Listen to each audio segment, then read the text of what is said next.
Hello and welcome back. ये है Excel का लेक्चर नंबर 19 और आज हम सीखने वाले हैं एक्सेल में सनरस चार्ट, जो कि एक्सेल 365 वर्जन का एक नया फीचर है। तो चलिए स्टार्ट करते हैं। ये समझते हैं कि उसका स्ट्रक्चर क्या होना चाहिए, यानी डेटा किस तरीके का होना चाहिए और उसके बाद उस चार्ट को कैसे जनरेट करना है। तो अगर आप स्क्रीन पर देख रहे हैं, ये एक डेटा सेट है जो नॉन लीनियर फैशन में, यानी एक ट्री या हायरार्की डेटा बेस्ड है।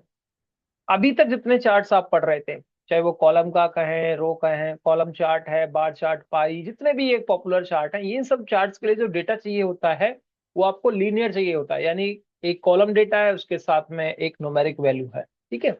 लेकिन सनबर्स्ट चार्ट के लिए कुछ डिफरेंट तरीके का डेटा सेट चाहिए। आप देख रहे हैं कि यहाँ पर एक डिपार्टमेंट लिख दिया है चार, और उसके अंडर हमारे पास ये टीम मेंबर्स हैं जो काम करते हैं और उनके ये प्रोजेक्ट कंप्लीट हुए हैं। ठीक है। तो यानी दो टेक्स्ट बेस्ड वैल्यू है, एक न्यूमेरिक है। Okay.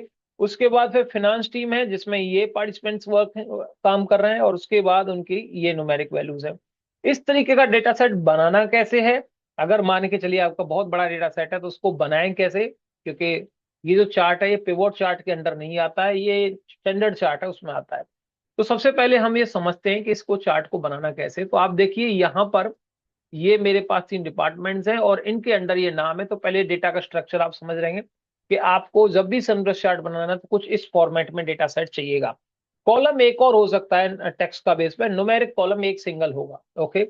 Now let's go to this part. यहां पर आप देखेंगे अलग अलग चार्ट है, वाटरफॉल, फनल, इसको भी हम सीखेंगे, ये भी एक नई चार्ट है। खैर, अब क्योंकि हमें बनाना है सनब्रश चार्ट, तो इसके लिए हम यहाँ पर यानी इंसर्ट टैब में जाते हैं और आपको ये चार्ट्स मिलेंगे। अच्छा, एक्सेल 2013 या 2010 में ये आपको नजर नहीं आएगा।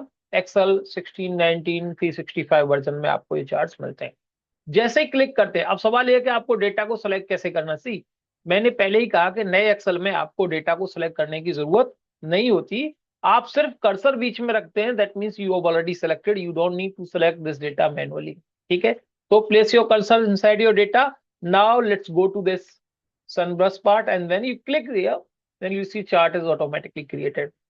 अब इसको हम समझ लेते हैं कि ये बना कैसे है चार्ट। ठीक है। चार्ट बन चुका है और जैसा आप एक्सपेक्ट कर रहे थे सनबर्स्ट चार्ट मतलब वो जो उगता सूरज होता है उसको हम सनबर्स्ट चार्ट बोलते हैं। ओके। नाउ लेट्स सी, अगर इसको हम स्टडी करें तो एक चीज हमें समझ आती है कि चार्ट्स में बॉक्सेस जो साइज हैं वो हम डिफाइन करें। जैसे यहाँ पर एचआर को हम लेते हैं, ये डिपार्टमेंट है, फिनांस है, सेल्स है।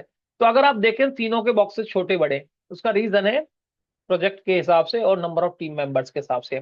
जैसे हम एचआर डिपार्टमेंट की बात करते हैं, इसमें अनिल, तो अगर हम एचआर में बात करें, जबकि हमने तो अशोक को पहले लगाया है, अनिल बाद में लगाया, लेकिन अगर हम उसकी वैल्यू को देखते हैं, न्यूमेरिक वैल्यू को, तो आप देख सकते हैं अनिल की वैल्यू ज्यादा है, इसलिए उसको साइज ज्यादा दिया है। उसके बाद अशोक है, फिर उसके बाद ज्योति है। ठीक है।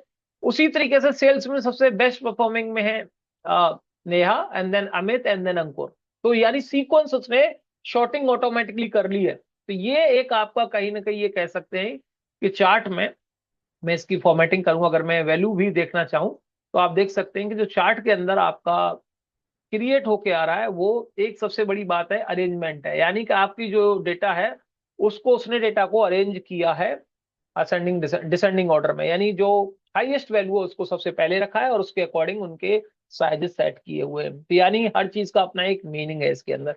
उसके बाद इसमें अगर आपको 3D या कोई भी डिजाइन चाहिए तो चार्ट्स के डिफरेंट डिफरेंट डिजाइन वहां पर टॉप में अवेलेबल है, आप वो एक्सपेरिमेंट कर सकते हैं। ठीक है। तो ये एक चार्ट था, सनब्रश चार्ट का आपने बनाया और ये क्रिएट हो गया।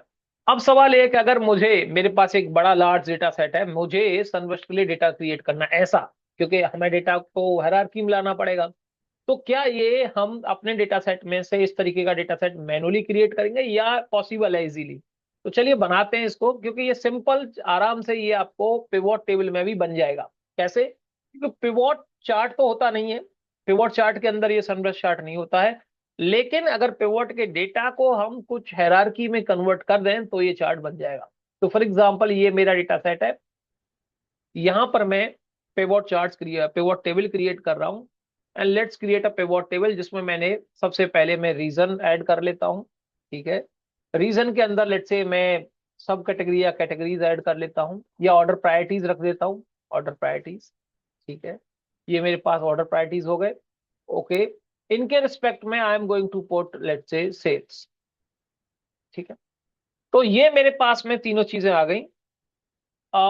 हर रीजन में कितने ऑर्डर के किस प्रायोरिटी वाइज है, इसको सम को मैं एक काम करता हूं, काउंट कन्वर्ट कर लेता हूं फॉर अ मोमेंट कि भाई हर रीजन से मुझे डिफरेंट कैटेगरीज में काउंट्स कितने आ रहे हैं। तो ये मेरे को पता चल रहा है कि सेंट्रल में क्रिटिकल से 118 ऑर्डर मिले मुझे, हाई में ये मिले।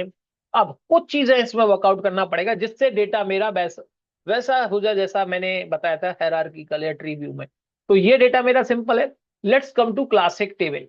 तो क्लासिक पिवोट बनाने के लिए हम पिवोट टेबल के अंदर ही जा रहे हैं, और यहां पर आपके पास में ऑप्शन होता है डिजाइन का। इस डिजाइन टैब में कुछ चीजें करनी है। सबसे पहले तो आपको रिपोर्ट का लेआउट चेंज करना है, जो कि कॉम्पैक्ट है, तो I have to change this to tabular format.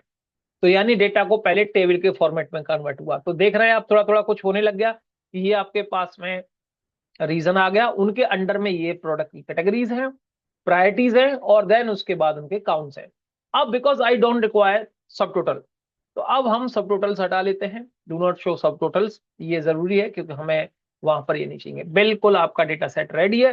अब आप इजीली इस डेटा को सिंपल कॉपी पेस्ट करेंगे, क्योंकि अभी अगर आप इंसर्ट चार्ट करेंगे तो वो कह देगा सॉरी पिवोट के अंदर हम डेटा का सनवर्स चार्ट नहीं बना सकते। तो आप इस डेटा को सिंपल क्रिएट कन्वर्ट कर लीजिए। ये मेरा डेटा सेट आ गया है, हमें ग्रांड टोटल भी नहीं चाहिए, आप हटा रखते हैं। कॉपी किया मैंने and I am going to place it in a new sheet.